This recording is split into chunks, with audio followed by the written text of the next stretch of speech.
Welcome back to the Piping Pastor, and happy 4th of July to my fellow patriotic Americans and um, American sympathizers. Fear not, my brothers and sisters of the Isles.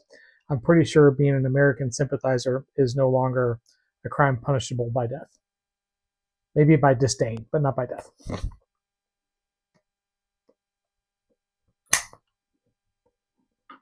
Well, today, for the holiday, in my Boswell billiard pipe, I'm smoking some HU Fayum, however you pronounce that. Fast becoming one of my favorite Latakia blends. I would not go so far as to say that it has replaced Haunted Pirate Ship in the hierarchy of my affection. However, strictly speaking, Haunted Pirate Ship is not a blend, it's a mixture of two blends. So,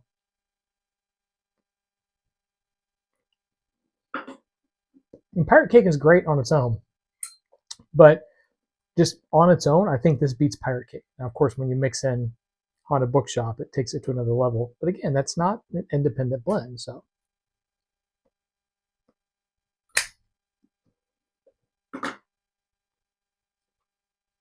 in any case, so 4th of July blend, Fayum, at least today it is. Well, for today, for the celebratory aspects of today, we attended a wee ceremony with some commemorative cannon fire of the announcement of each state in the Union.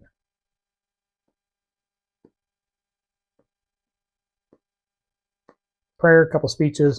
It was a nice outdoor event. So 4th of July doesn't all have to be about, barbecues and fireworks. Sure, that's a fun aspect of it. And, going to view fireworks and parades and stuff like that is great. But I think sometimes it's also beneficial for us to really reflect on what the day is and how we can render honor to those founding fathers, those initial men and women who really took a big leap of faith in the formation of our country, and in many cases made the ultimate sacrifice.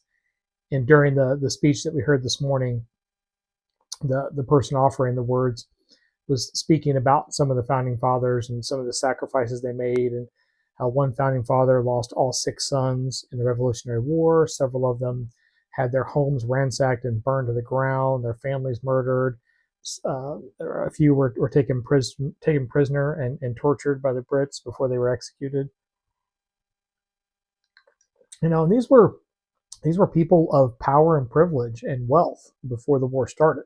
We can't forget that they weren't these hard scrabble, impoverished individuals. They were people who had standing and wealth and influence in the community, and they put all that at risk for the chance at liberty. And it was not a guaranteed chance. I mean, they were up against some heavy odds. So I think it's good to reflect on that and not just blow stuff up and eat hot dogs.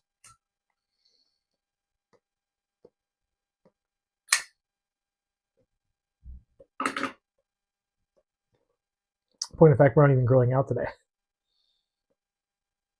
It's going to be about 105 here today in El Paso, and just the idea of standing over a grill at 105-degree temperature with little to no shade, it's like, maybe not. So we're doing the other thing that we often do to celebrate holidays, like a special meal thing. We're breaking out the raclette. Now, raclette is it's mainly a French thing. If you go to a nice French country restaurant, you order raclette, this big wheel of cheese comes out with a big burner that hangs over it. And basically they turn it on and it slowly melts this wheel of cheese, and you kind of scrape it off onto some bread. And you have like some, different things, toppings and stuff that you can put with your bread and this slowly melting raclette cheese. But you can get these, they're called raclettes, named after the cheese, presumably.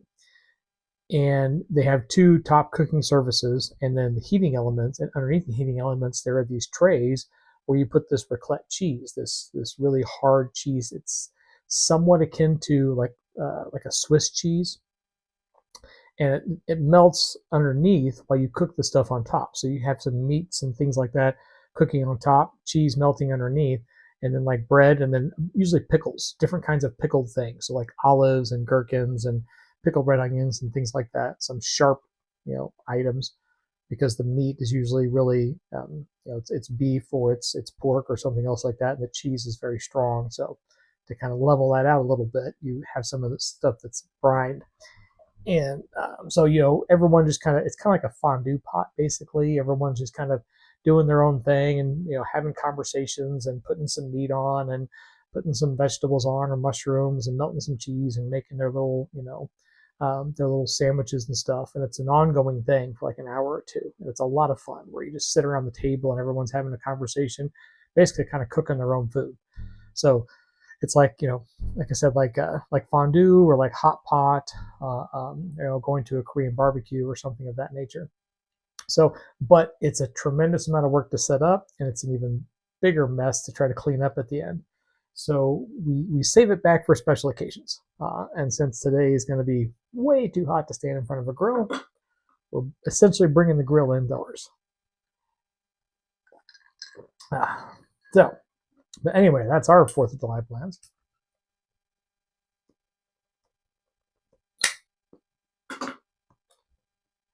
On to the subject for today. So, as I was thinking,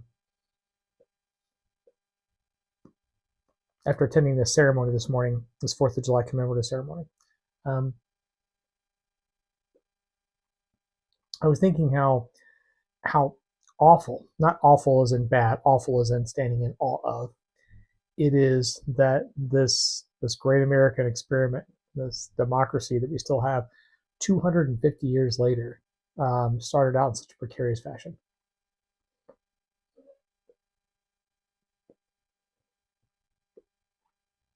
I mean, imagine if, for example, let's say a nation the size of Rhode Island decided to come up against us right now and challenge us in war.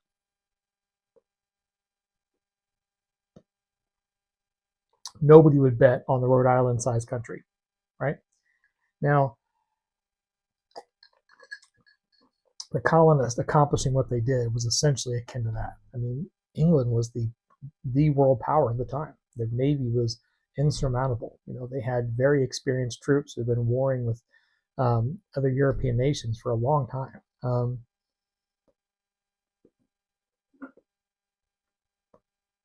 Their commanders were brilliant. Their soldiers were well equipped.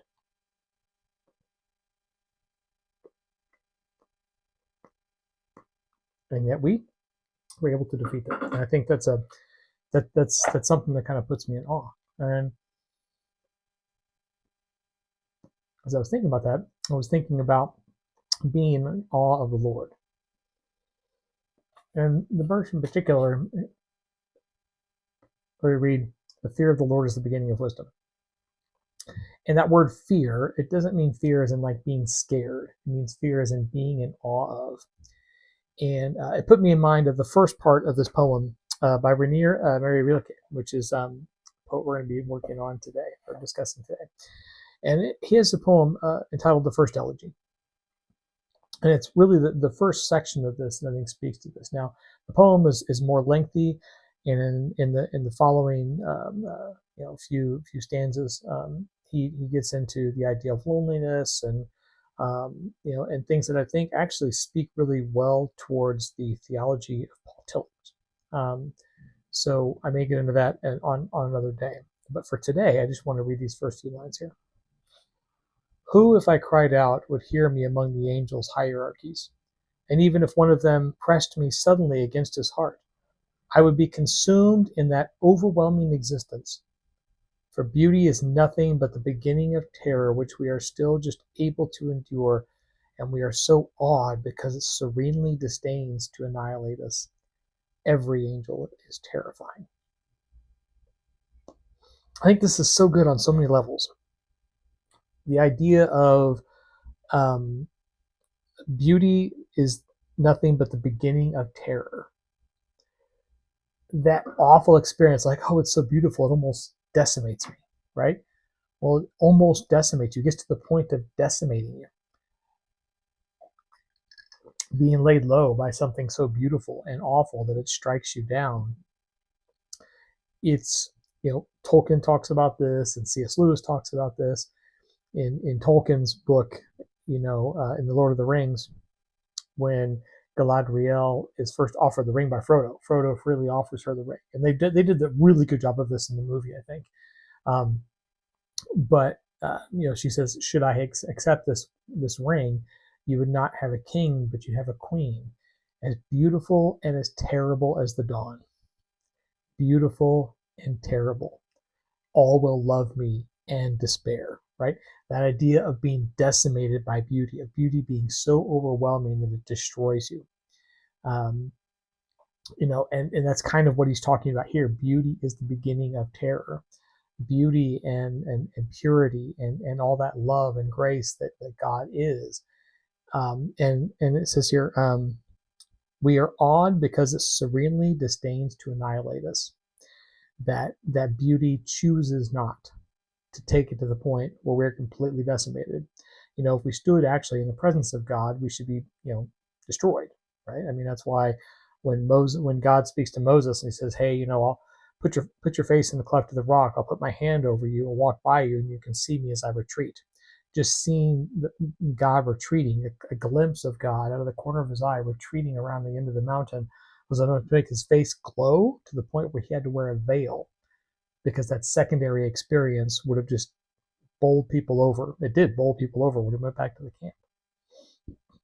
So I think that when we think of the fear of the Lord, we think, oh, well, I'm scared to not do something, or I'm scared to do something. I'm afraid that God is this angry white-bearded person up on heaven on a throne wagging a finger at me, and I should be scared from the disciplinary aspect. But that's not really what it's talking about. It's saying being in awe of. And when we think of what that really means, why we are in awe, we get a glimpse of that in earthly beauty, where we are stunned by someone or something that we find incredibly attractive. And I think that's what he's talking about here in this poem. That he doesn't necessarily want to meet an angel or be comforted by an angel, because that level of beauty would be, in the end, terrifying if you really, really felt it and saw it and communed with it. Which is why, eventually when we go to heaven, we have our glorified bodies and we're able to behold the Lord and offer worship. Because then in our just purely physical bodies, then we're not, we're not decimated by God's beauty. I shouldn't say purely physical bodies, because our bodies are not purely physical. It is a mixture of physical and spiritual, but that's a conversation for another day, and a much deeper and longer conversation. So today, when you're reflecting on the awesome nature of the birth of this nation, take a minute too to think about the awesome nature of our God, and how we should be in a position of awe. We'll really think about the level of beauty and grace and love that God is, and the fact that if God did not restrain, then we'd just be decimated by it.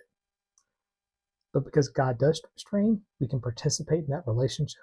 We can have some of that beauty reflected in our lives, and we can stand in awe, and we can stand in worship, and still stand. Well, back to my heavy latakia on my 100-degree day. I hope you have a great 4th of July, either here or abroad. Have a lovely week, and as always, happy reading.